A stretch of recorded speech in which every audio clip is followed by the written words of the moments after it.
Now you have just heard it from the Prime Minister herself. That is my solemn promise.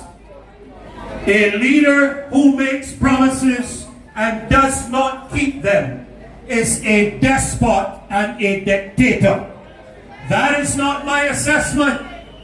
Former Prime Minister Owen Arthur made it clear as the leader of the opposition at the time that Barbados was in danger of having a despot lead the country.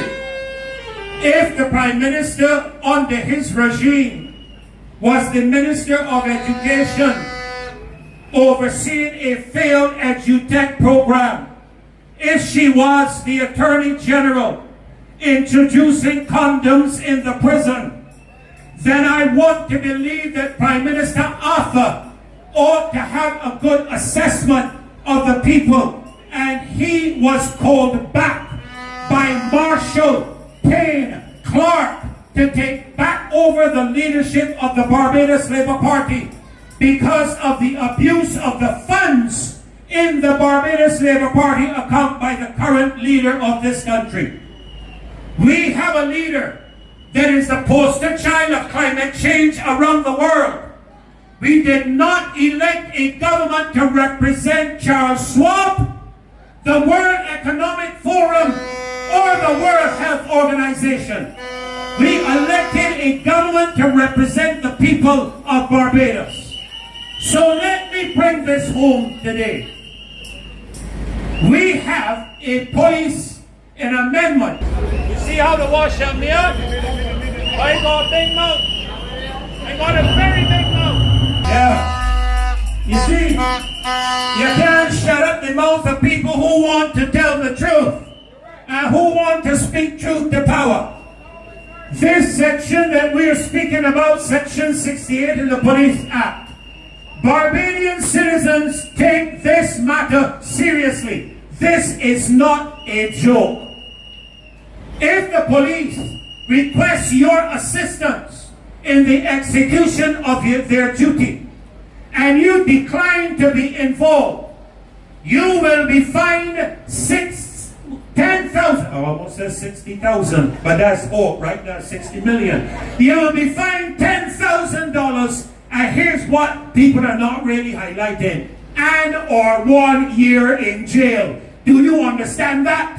It means that standing here on the sidewalk of Cape Shepherd, you could become a criminal in this country for not assisting the police. And incidentally, the police are not covered by any form of health insurance.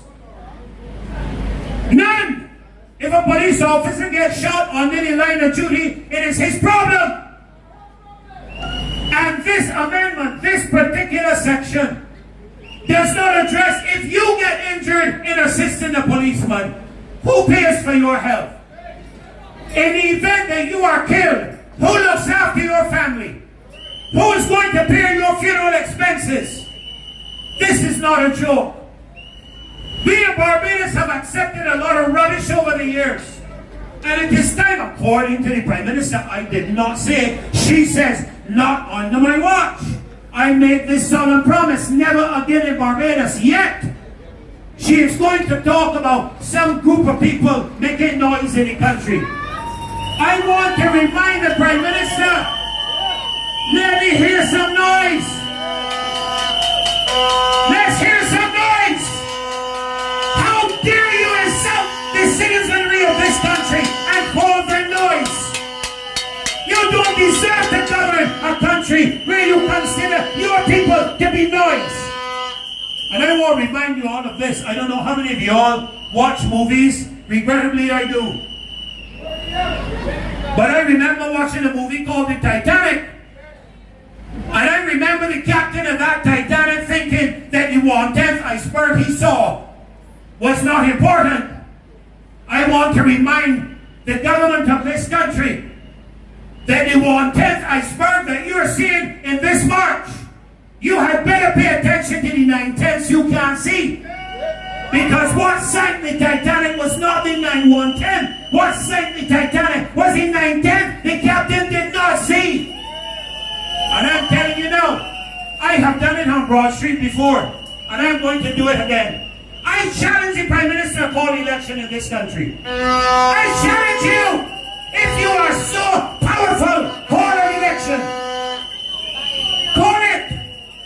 And you're going to see how much 9/10 of this country exists. You're going to go all over the world talking about climate change. And you don't want to get me started on climate change, because I want to know if she's percent about climate change, why are you setting off all the land on the coastline of Barbados? When the sea level is supposed to rise 20 feet. That wicked old devil up in America by the name of Al Gore talk about every year 20 feet, 20 feet, 20 feet. We have had a foot rise since he talked. And we can talk about climate change. But let me get back to Barbados. Not only did they put this Section 68, but I want to touch one more thing before they kick me off the truck. And that is the intersection bill that they're introducing in this country, where they want to tap your phones. I mean all your phones. You ever notice that we no longer have a landline in this country? You realize that? You can't tap a landline, you know, but you can tap digital, you can tap flow. That's why all the houses now, as the internet goes, you can't make a phone call from your landline. You gotta resort back to a cell phone. And they know what they're doing. They're trying to cyber crime bill. We march. I was one of the people who went to Washington to defend the rights of this country. And the commissioner there told them, stop and talk with the people. You hear anything about the cyber crime bill since? This young lady down front here went with me. She knows what we're talking about. And we sat in that room and watched a European lawyer represent this country. When you had people like David Simmons, they could have gone to the ACR and represented Barbados. You can bring a colonial man to talk for a black country that became independent in 1966 and without proper referendum became a republic. Are we still waiting on the Republic Constitution? We still waiting on the integrity legislation. We still waiting. Pay attention, folks. Pay attention. Subscribe for more content.